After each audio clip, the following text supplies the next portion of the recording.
Bismillahirrahmanirrahim. Assalamualaikum warahmatullahi wabarakatuh. Alhamdulillah wassalatu wassalamu ala Rasulillah Sayyidina Muhammadin wa ala alihi wa sahbihi wa mawala. Saudara-saudaraku dan sahabatku yang dimuliakan oleh Allah Subhanahu wa taala, marilah kita senantiasa meningkatkan keimanan kita kepada Allah Subhanahu wa taala. Dengan imanlah sehingga kita bisa kuat. Dengan imanlah kita bisa bersabar. Olehnya itu tak henti-hentinya kita memohon kepada Allah Subhanahu wa taala agar hati ini tidak mudah goyah. Salawat dan salam kita kirimkan kepada Rasulullah Muhammad sallallahu alaihi wasallam sebagai manusia pilihan. Insyaallah kita menjadi umat yang setia dalam melaksanakan apa yang telah diperintahkan oleh Rasulullah sallallahu alaihi wasallam.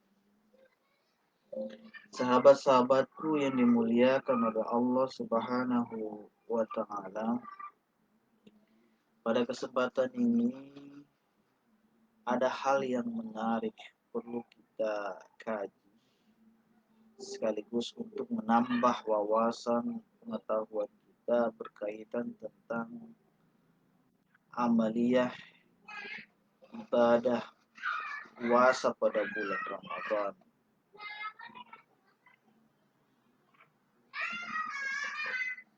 Nah, tema yang menarik pada kesempatan ini adalah bagaimana kita merajut kerekatan sosial. Jadi puasa di Indonesia tidak saja kita maknai sebagai kewajiban kita dalam beragama, tetapi juga sudah menjadi tradisi. Kenapa? Karena akulturasi ajaran agama itu nampak dalam tradisi menjelang Ramadan. Jadi mulai berkembang adanya saling maaf memaafkan, dan saat menjalankan ibadah puasa banyak tradisi berbuka bersama antar keluarga atau kolega. Nah, ini yang perlu kita kembangkan, adanya kebersamaan.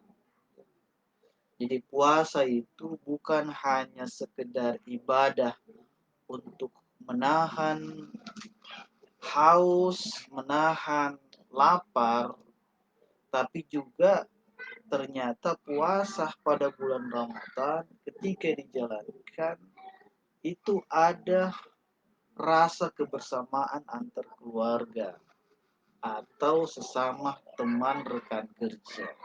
Nah, dan ini menarik. Kenapa menarik? Karena puasa itu yang kita jalankan, dia menjadi sebuah momentum untuk merekatkan ikatan persaudaraan dan persahabatan.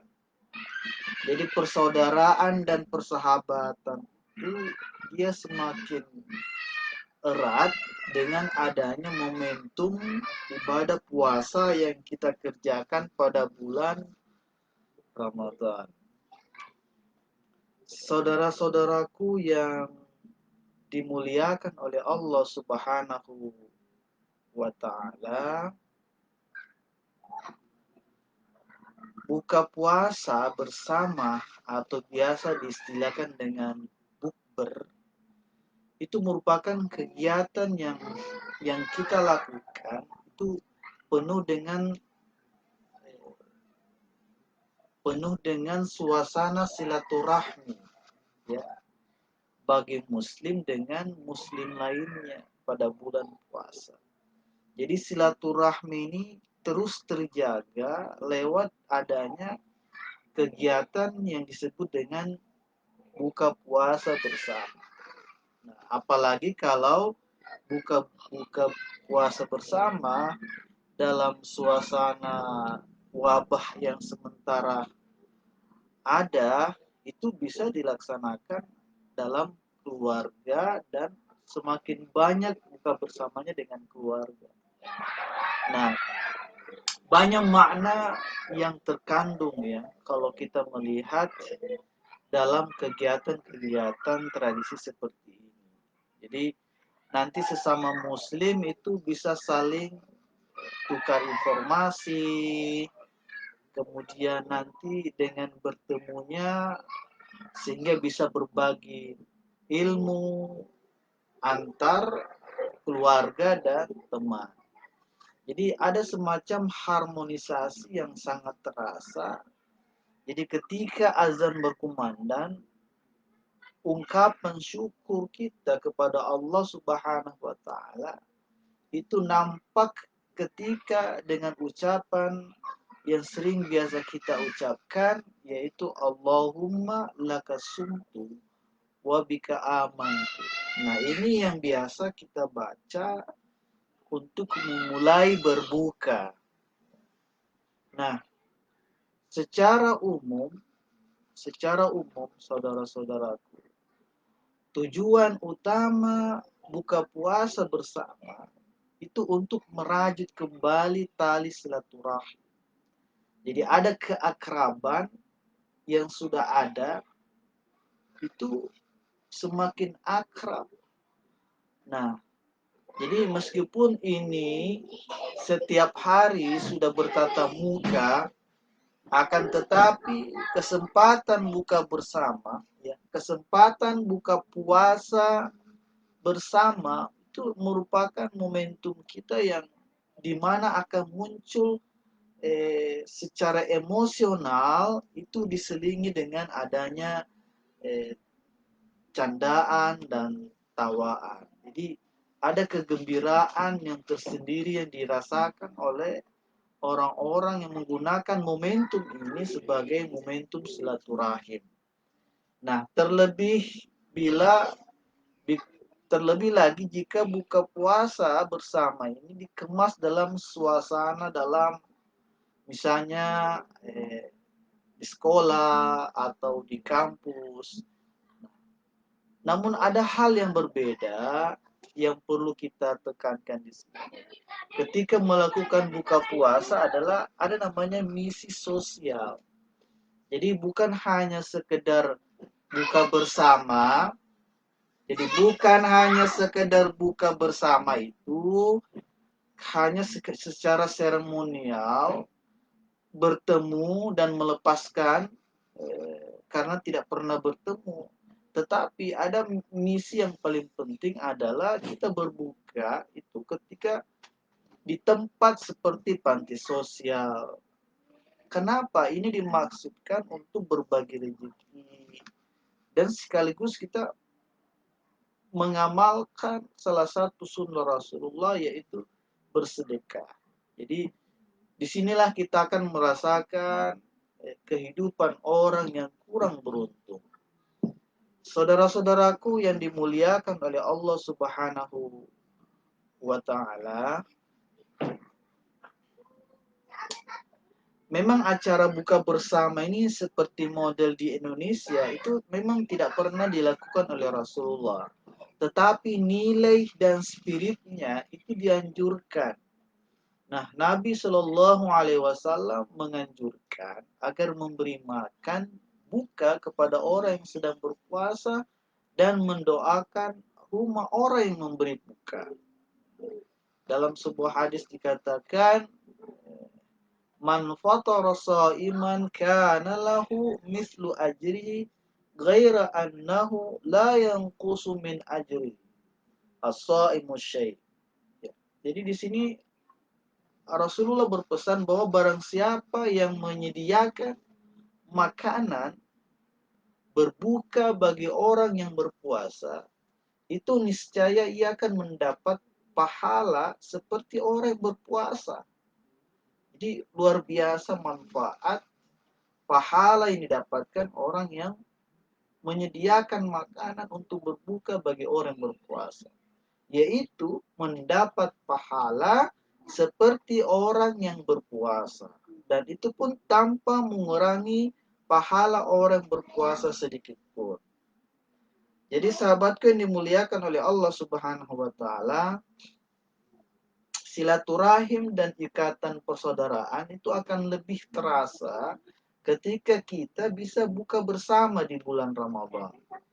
Nah, sebab dalam kegiatan buka bersama ini itu suasana Ramadan dapat menghadirkan rasa tenang dan kepedulian.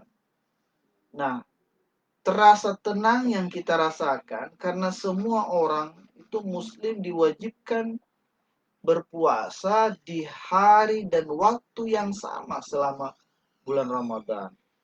Jadi rasa kepedulian inilah sehingga ada kedekatan antara kita, dan itu sangat menyentuh di bulan Ramadan.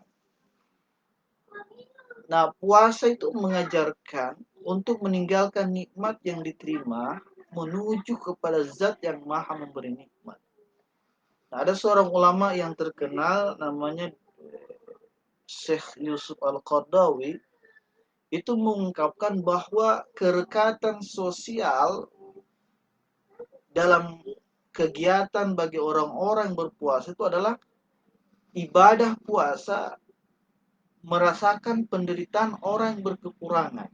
Jadi orang-orang yang berpuasa, efek sosialnya adalah kita merasakan bagaimana penderitaan orang yang berkekurangan dan kepedihan, orang-orang fakir, ya, tanpa melalui kata-kata atau wejangan. Nah, di situ nanti kita bisa melihat kenapa bisa, karena seringkali orang yang berkecukupan itu tidak peduli kepada orang-orang tidak mampu, karena mengira semua orang seperti dirinya. Jadi puasa adalah cara Allah Subhanahu wa taala untuk menyetarakan dan memaksa kepada umat Islam itu bagaimana merasakan pedihnya lapar. Nah, jadi jika puasa itu bisa dapat membangkitkan kita dengan persamaan antar semua umat Islam untuk meninggalkan kebutuhan raga selama Ramadan, tentunya dapat mengobati rasa sakit dan putus asa orang-orang yang tidak mampu. Sebab itu merasa kedudukan sama antara yang kaya dan miskin dalam menggapai ridha Allah. Jadi saudara-saudaraku yang dimuliakan oleh Allah, maka puasa yang kita laksanakan itu akan melahirkan tenggang rasa antar sesama. Jadi secara nyata dan langsung itu merasakan apa yang dirasakan oleh orang lain. Jadi tanpa dibatasi oleh strata dan status sosial. Nah, puasa yang kita laksanakan pada bulan Ramadan itu mencerminkan persatuan umat Islam dengan amal yang dilakukan secara bersama.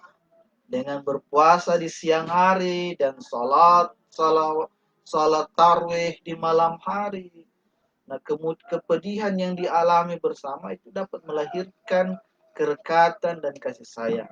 Dan kasih sayang itu akan menumbuhkan keadilan.